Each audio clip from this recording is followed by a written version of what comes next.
You want to see how we do it in the pros? Changing your swing is about repetition without repetition. You don't just hit 500 balls with this thing and change your swing. You also don't just hit 500 balls without a thought. Welcome to Earned Not Given. So, guys, I cannot tell you how excited I am for this podcast. Today we have one of my favorite students of all times, someone that I've known for so long that I can't remember if it was 2013 or 2014, but in the house is the one and only Julian Perico. Welcome to the pod, my man. Thank you. Thank you for having me. This is pretty cool to be able to do this with you after so long. We have way too much to talk about, so that's good. Yeah, and we'll get into it, but for everybody to understand a little backstory on you, right? You come from Peru.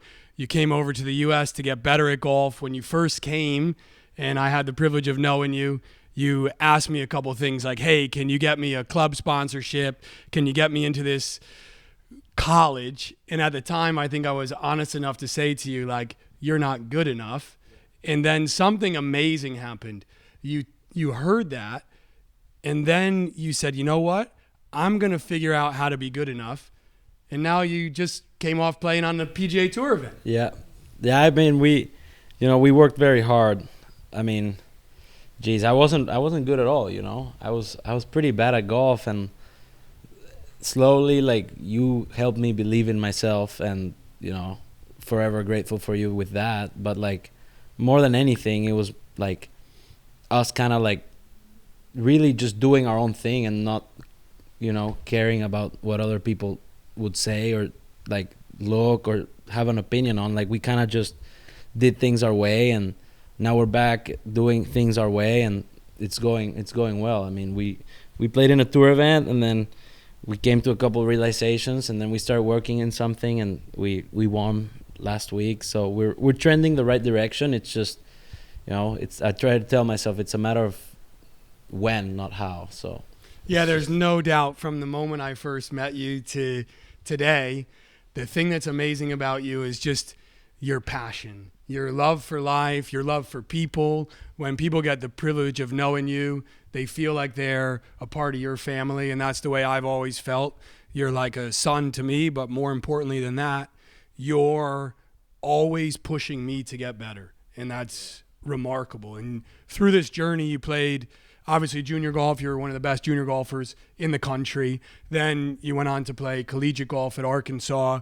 We're one of the best collegiate players, won in the collegiate level, and then now being a professional golfer. I think it's really important for you to let the people that listen, right, whether that's a parent or a junior golfer or coaches or whoever tune into this, other players, kind of what you've learned on that journey from not being that good to being the best, to then maybe feeling like you weren't the best, to now in this place where you get to compete against the best week in and week out. Yeah, for sure. I mean, I would say, like, you once you like find your identity, and it's something that I'm, every day kind of like getting to know myself a little better and a little better. Like, I never came to the realization that like playing pro golf, like I'm a professional, and I'm trying to do things, not trying, I'm doing things professionally.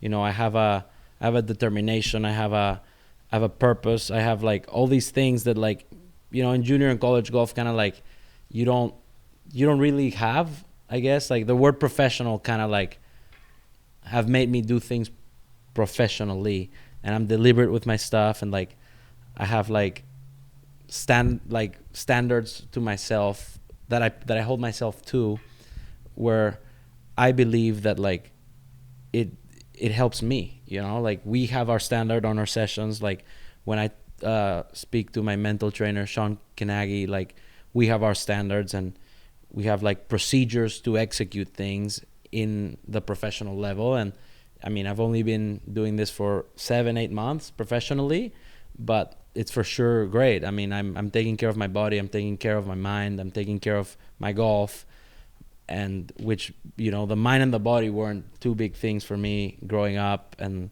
now, like, the more you hang out with other professionals, you realize that, you need to invest in yourself. And there's nothing greater than like earning money and then investing it in myself, which I'm my own company, which is pretty cool.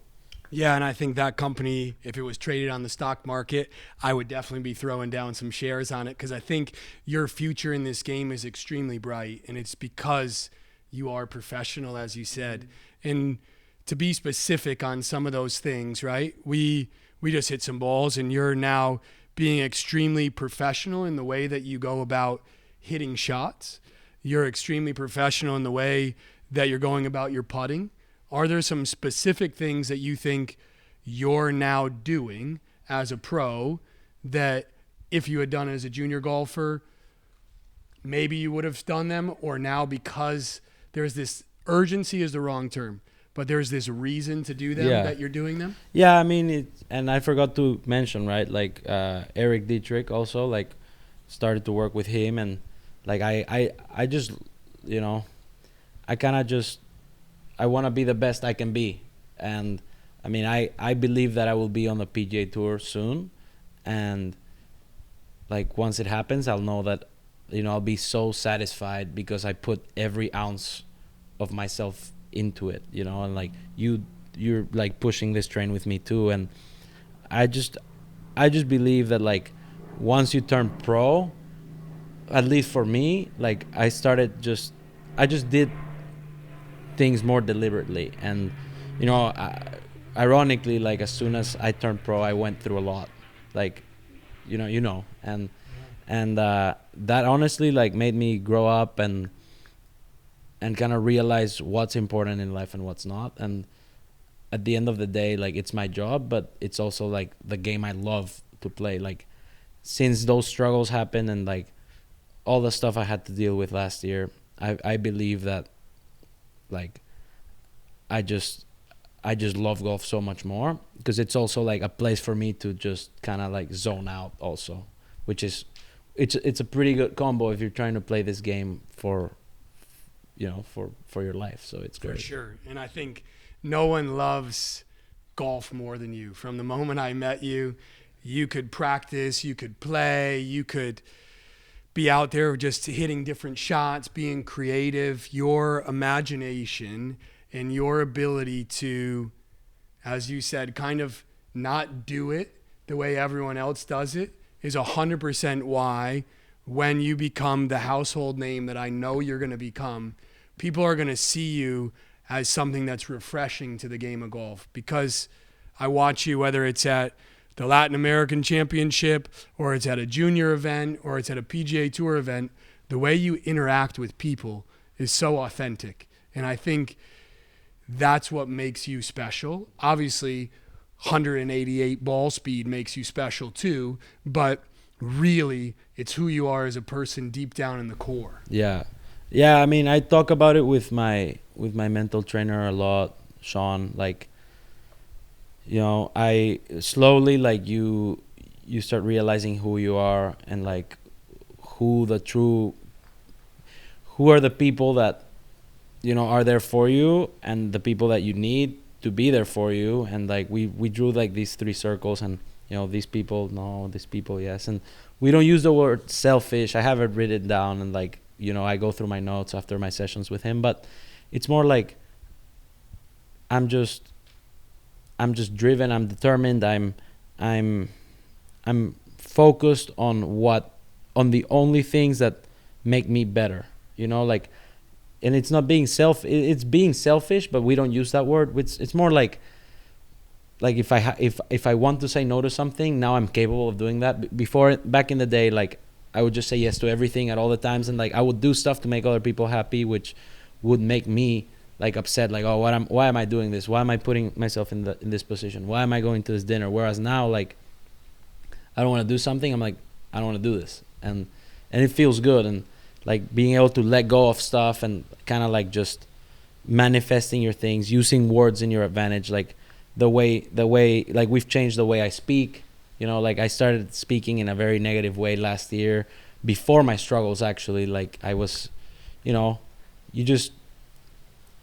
you learn a lot with people, and you know, the more you surround yourself with people that like are trying to do the same things you're trying to do, you learn. And I mean, Alvaro Ortiz and I had this conversation last week. Like, he was like, hey, like you need to even improve furthermore your vocabulary. And I talked about it with Sean, and we were like, hey, like, yeah, like let's use better words, like speak well. And you don't really realize the power that words have, you know, like instead of being like, I've been struggling with my game, like just say like my game is headed the right direction. You know, it's kind of like if you say, oh, I've been struggling with my game, but I'm playing better now. Well, you already said struggling. Whereas now it's like, I'm getting better. I'm, you know, like everything is kind of like we're manifesting like greatness. You know what I mean? And like that kind of helps, you know, helps the soul and all of that. And of course, like I became a man of faith, and, you know, I wouldn't be here or anywhere without my Lord and Savior. And I mean, I'm doing good, man. It's been a really crazy last 8 months, but you know, I miss some people. I'm around better people. It's like a balance, you know what I mean? Like it's always gonna be like that, like highs, lows, but like we find the core and what pushes me, and we try to get better, and it's a lot of fun. Yeah, it's amazing, man. And I think your faith and the team that you have around you is amazing, but most importantly, like you said, you try and create this law of attraction for good things. I think you're a magnet for great people, and people want to be around you, and that's what's awesome. But besides you as a person, for the average individual who maybe has never seen you hit a golf ball or play, you have some very unique things about you, right? Yeah. At a very young age, you learned how to create power using sheer force or this frontal force from the left foot, and your left foot moved all over the place. And probably at 14 to probably who knows how long ago, but everyone always had an opinion of, hey, Juli, you should probably keep your left foot still, or why do you do that? It's so different. Yeah. My favorite thing is that you said, no, this is how I do it, and this is why I do it, and you stuck to it. So I really hope that you stick to those core things that got you where you are. For me, you've had so much success. Like, I think you were the youngest player ever to be leading the Latin American Championship. You won the Simplify Boys and Junior World in the same year. You've won college events. But through those wins, you learn things. But the coolest thing is that you just told everyone, through the hardest of times, you've learned the most. Oh, yeah. I mean, no doubt. Like, winning is great, and, like, it's what you work for, obviously. But like when I missed the cut in Puerto Rico, I called you and I was so positive because, like, you know, once you get into the mental state of like understanding like how, like once you hit your lowest and you can still, you know, like be positive about it, which was what happened last year, it kind of like it just changes your brain. I mean, you see everything positive, and everything is good, and everything is for the better. And I mean, I just surround myself with great people, you know, like I've learned that, and I've had to let people go that maybe weren't pushing me as much, and or kind of holding me and stuff. But by becoming like driven and all that, like I'm capable of simply like letting go and understanding like, hey, like this is not good for me. I'm just gonna do A, B, and C, and it's okay. And I'm gonna own it. And the results that come, I'm gonna own them also, whether they're good, whether they're bad. Like, you know, I just have complete faith on my team and the people that are around me. And I just, you know, I play this game because I love it. And my agent, Mac Barnhart, he's honestly like one of the people that have helped me the most in the last 2 years. So Mac, if you're watching, thank you. And he's incredible, and he's like one of the most positive human beings that you'll ever meet. And he's like, when I had all my struggles last year, all he told me was, don't forget how you felt, like write it down, have it there for when you make it and you're riding a high, you can still remember where you were.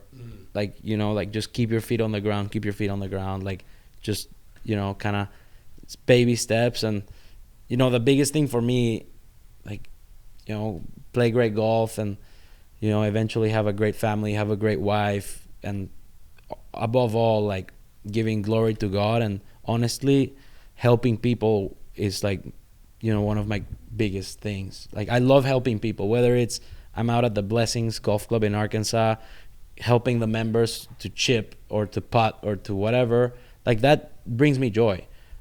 And that I just love giving back, and I love helping. And right now I'm in a moment of my life where I've understood that I have to put myself first, and that has been incredibly hard for me. It's honestly been the hardest thing that I've ever done.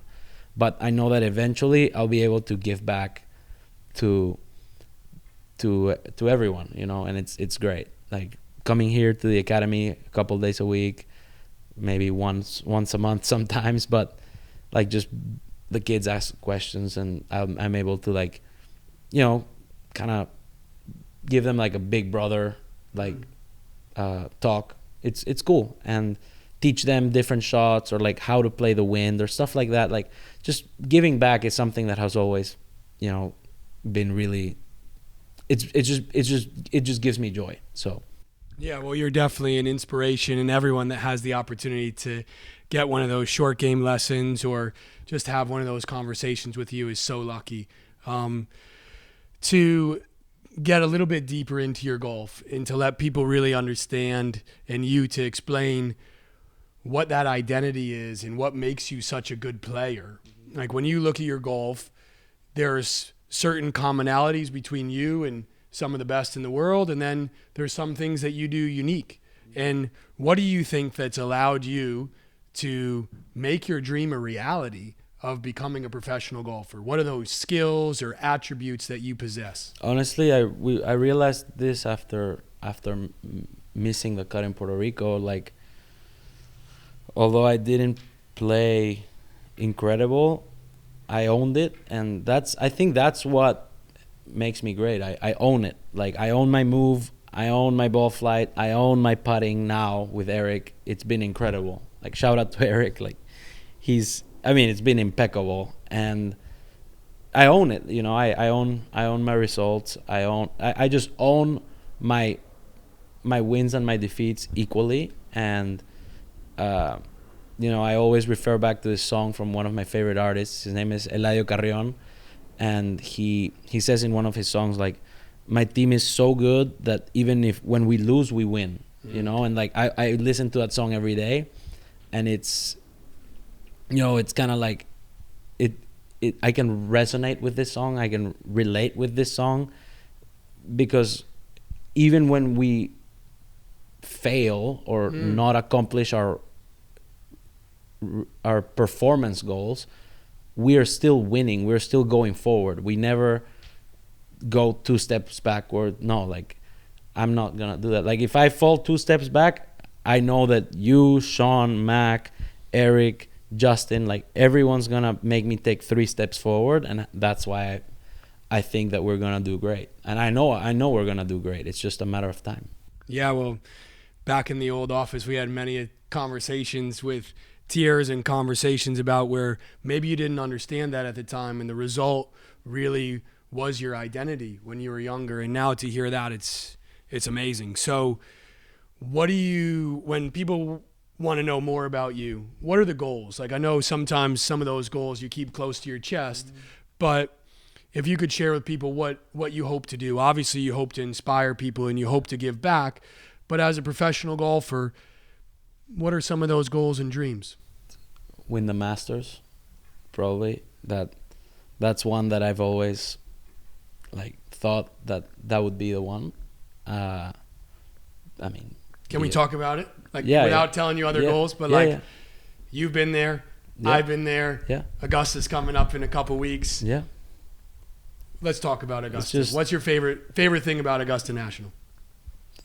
I love it because you have to hit all the shots. You have to move the ball right to left to right, high, low, spin it, take spin off of it, putt good, chip good, drive it good. Like, you have to do everything incredible.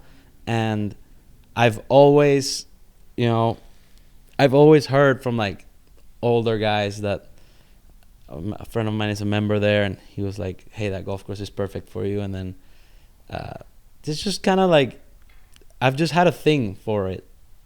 Yeah. And I've when you just had a played thing. And when I played it, I played great. And I finished incredible the time I played it. So I've just always had something. There's always been something in my head that said Augusta, Augusta, Augusta. And some people watching might be like, this guy's crazy. He missed a cut in Puerto Rico. How can he think that he's going to win Augusta? But I believe it, and that's good enough for me. If I can believe it, if I can believe it, I don't need anyone else to believe it for me. So I think that's the one. I mean, it's just kind of, it's always in my head, Augusta, Augusta, yeah. every day. And one day I'll play it, and I think I can do it, yeah. I think you can too. I yeah. think the golf course, like you said, suits you very well. Yeah. Your ability to play different shots. You're not a typical hit 6-iron off of a flat lie and try and get your golf swing to look perfect. You're a player that loves to hit shots. Ball below your feet, ball above your feet. How do I hit this low spinner? How do I hit this high launcher? How do you get creative on the approach shot into 9 to access that front flag? Like, there's so many things that, as you were saying that, I can see myself watching you play and seeing you thrive there. So let's... And we can't avoid, like, we cannot avoid the fact that I have been down the road where I tried to make everything look perfect, and eventually I had to come to the realization that, hey, this is not working for me. I don't feel like I'm myself out there, and we had to come back and, okay, here's where I've played my best. Here's how it's looked. Like, let's wait for that wave to come and train, because we don't practice, we train. And eventually, once that wave arrives, ride it. And I feel like that wave is kind of building up, and we're about to hop on it. But it's good for everyone to know. Like, I did go on the road where I was trying to do something that I wasn't accustomed to, and it was honestly because I just thought I needed to get better, and by getting better were those things. But I was fortunate enough to play with Ernie last week, and I explained him what happened, like all the things that I was trying to do, and then that I'm doing, and the stuff that I'm doing now. And he told me one of the greatest things I've ever heard. He said, "You just get better naturally. You don't have to change anything. You don't have to nothing. You just keep doing the same, and that's how you're gonna get better. You play with better players, and you get better naturally." And he also, I think, gave you an ultimatum, yeah? He also said, if he finds out that you're doing dumb shit, I think is what he said, or changing shit, he's going to come and find you. And I wouldn't want that size man coming to find you. No. Yeah, he did say that. He looked at me, like, he was like, if you ever change this, I'm going to run into you. And I said, Ernie, don't worry. It'll be fine. But yeah, he was incredible. And of course, you know, he's one of the greatest players to ever play, and that was super cool. And I was honestly, like, I was shitting myself on the first tee, because the first tee at the Bears Club is a 3-wood, and I mean, I'm getting better with my 3-wood, but damn, it's a club that it's just always been like, can I just hit a 3-iron, you know? But we have this rule with my mental trainer, Sean, that, like, we never bail out during practice. Like, we're never hitting, like, if it's a 3-wood, I hit the 3-wood, because if I bail out in practice, I'm gonna bail out more in the tournament. So I forced myself to step on the first tee at the Bears Club and just rip a 3-wood down the middle, and I did, and I felt so great. It felt so good, and I was so nervous. I mean, it took me like a good 3-4 holes to kind of settle in, because, you know, you're playing with Ernie Els, and you want to play good. Of course, and it was that's the most fun run of golf I've ever had in my life. I mean, I learned so much. We had incredible conversations. He loves the same show I love, which is Curb Your Enthusiasm by Larry David. That's my favorite show ever, and nothing's gonna top it in life. And we just were talking about the show. We were like having jokes about the show while we were playing, quotes, whatever. So that was one of the best days of my life, for sure. Playing with Ernie was the best. That's awesome. And I think for everyone really to understand what you just said about searching for the swing to look a certain way or do a certain thing. I think what people don't ever get to know about professional golfers is the amount of time that you spend paying attention to the little things, right? There's probably hundreds of texts that we've had back and forth about, hey, when I played good in this college event, take a look at my swing, or let's take a look at my swing from when I won the Simplify. And we're always going back to what it felt like and what maybe obviously aesthetically looked like, but that's more just because we can't go back in time and remember exactly what it felt like. But it's not about trying to change it. It's about trying to magnify what's really good about you. I love that. So for people that don't necessarily practice the way that you practice, or for the recreational golfer, when you think about the skills that are needed to be a professional golfer, you obviously play a ton of golf with amateur golfers, but what are the things that you think can help people improve the fastest? If they had to do a couple things, because you said you like to give back. So let's give back to these listeners, give them a little lesson from the legendary Julian Perico. Yeah. I mean, honestly, I would have never said this back in the day, but with Sean Kanagi, he was SEAL Team 6 and all this, and he and I talk about what to do under the gun, and he would always say, I would rely to my fundamentals every time. So I feel like posture, grip, alignment. If an 8 handicap can do that every single time, posture, grip, alignment. If he can find what works for him there, that's a big step. And then when it comes to actually playing, I mean, getting off the tee, just don't hit a foul ball.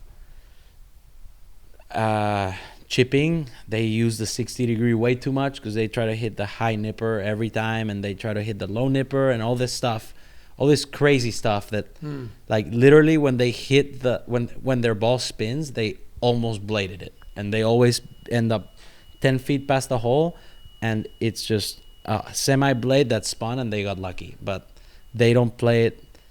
If they could just grab a 54 or a 56 degree and just kind of just bump it and just let it roll and get it inside 8 feet and give themselves a chance, that would be perfect. But it's one of those things where the more you and I've watched, and I play with them a lot in Arkansas, Nelly, Cheney, Creighton, and they're really good, right? But when Nelly makes a double bogey, it's with a wedge in his hand. And he hits his 4-iron better than his 60 degree from 70 yards. He can hit a 4-iron better than a 60 degree. So it's one of those things where if you can just if you guys can just kind of educate yourselves to, I don't need to spin this like crazy, I can just hit it doesn't even have to spin. You can just get anywhere around it instead of shanking one, blading one, chunking one. You're gonna get better naturally. Yes. But rely on the fundamentals. That's what I'm doing now.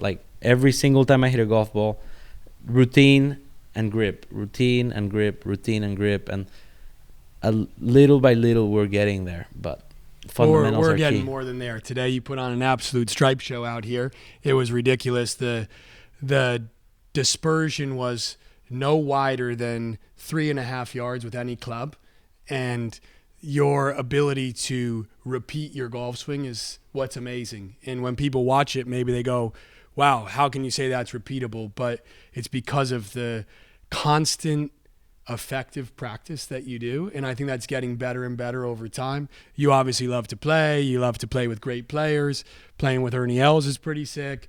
You have an incredible network of people that you play with. And I think that's what's cool is you never really take yourself so seriously in the sense of I've never seen you walk into a room and tell people who you are. It's more you want to get to know people. And I'm so excited to see where the journey takes you in this career, because if you can stay grounded, right, as your agent reminded you, the sky is truly the limit, man. Yeah, it's just I don't need to tell anyone who I am. And a big thing I work with Sean is golf doesn't define me. I define golf. I love that. Yeah, I mean, if I make a bogey, that doesn't define me, but the way I react to a bogey, that is what defines the golf. So it's just it's I mean it's stuff we work on week in and week out to kind of just realize what truly we're trying to do. And I mean, we've been working for about, so I would say 2 months, right? And it's been good. I mean, he's been able to explain behavior and understanding reactions and stuff like this, and it's been great. But my identity is definitely something that we work on a lot. Yeah. And again, as I said earlier, like week by week, I'm getting to know myself better, and I'm getting better sleep. I'm simply doing better things, and that's solely from working with him. And he's incredible. He's an American hero, SEAL Team 6. Sure. I mean, that's pretty elite, but it's great. And I'm truly grateful to have you on my corner, Justin, Sean, Mac. I mean, if I forget about someone, I'm so sorry, but yeah, well, it's you've great. You've got a summer coming up or a spring coming up where obviously you talked about Augusta, and we're not going to try and rush that process to get there, but in order to get there, right, one way to get there is win on the PGA Tour. One way to get there is to be ranked inside that magic number of top 50 in the world. So coming up, you're playing hopefully couple Corn Ferry events. You're playing a couple PGA Tour Latin America events.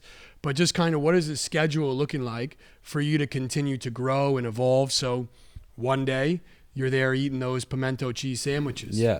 I mean, we have a good schedule, like a couple Monday qualifiers, a couple Latin America events, Canada Q School if needed, and kind of, knock on the door until I break through it. I'm not forcing it. I'm just sticking to the process and just, learn and learn and learn. I mean, it's all about the process. It really is, but you want to see just a result. Like you want to have that glimpse of glory in your hands sometime. And I was able to win a minor league event, and they do an incredible job down in South Florida. And I mean, I was able to put myself in contention and pull through and win. So that was great. That was like, okay, I'm doing the right things. Now let's get back to work. And I have the Monday for Savannah on Monday, next Monday, a week from today. And, go out there and just, all I have to do there is just do my best. If I can do my best, I can leave the golf course in a happy state. If it was meant to be, it was meant to be. And if it wasn't meant to be, it wasn't meant to be. But I'm not going to force the results. I'm just going to, my actions are gonna influence the results to come to me. I love that. And Rick Sessenhaus was on the podcast. He was actually the guest before you. And what he talked about is the only reason why we actually do the process is to get the result. And I think you have switched that from when you were a junior golfer. And when I first had the privilege of coaching you, it was about, I want the result and I want it now. And now to hear your patience and your conviction to sticking to the process because that's going to give you the result. It fills my heart with joy to hear that, man. It's amazing. Yeah. I've grown up and, especially because of trials and tribulations, when you have some things go bad for you, you don't think they're good until you come out of them. And I was able to put my trust on the Lord and just say, this is not in my hands. I'm just going to do my best. And, the healing process gets better and better and better each week. I mean, it still hurts. There's nights that I call you and I'm like, man, I miss this. I miss that. Why did this happen? But it's better and better and better. And I call you like once a month now talking about that. But yeah, well, the world, I truly believe that the world doesn't happen to you. It happens for you. Yeah. The world's brought us back together. It's brought you to this place of clarity and knowing what you need to do. And I'm just so grateful to be a small member of that team, but more grateful to see you thrive. And I can't wait to have you back on here. We did this one because you won, and every time you win, we'll bring you back here. And I don't mean every time you hold a trophy. I mean every time you continue to win in those steps on your journey. We should sit down and just have one of these great conversations. Yeah, it's all about the steps. I mean, Nathaniel Crosby and I joke about it a lot. Like, we always are like, oh, it's all about the process. It's all about the results. It's all about winning. It's all about the putting. It's all about the chipping. But at the end of the day, it's all about just having the right mentals and the right focus and the right right internals in you to be able to thrive and, you know, be light to others. And you're light to me, and I'm thankful that I can be light to you. But we just, you know, we work together, and, you know, as the song says, like, it doesn't matter if we win or lose. Like, the team's still winning, and we are. I mean, we're doing great. Well, I have the privilege of saying I'm your coach, but at some point, whether I am your coach or not, I'm always going to be your number one fan. We're friends. So thank you so much for the opportunity. Thank you for being like a son to me, and I can't wait for everybody that listens to this to have the understanding of why you are light to everyone. So thank you, my man. Yeah, Excited man. for the future. Thank you. Can't wait for that. This was fun. Watching you hit that nice little sliding fade up 11 and then playing that nice little flighted draw into the green. It's going to be sick. We're working more on the draw, but it'll come. It'll come. That's good. Well, thank you so much, Uli. We can't wait to see you thrive. You're the man. You want to see how we do it in the pros? Changing your swing is about repetition without repetition. You don't just hit 500 balls with this thing and change your swing. You also don't just hit 500 balls without a thought. Welcome to Earned Not Given.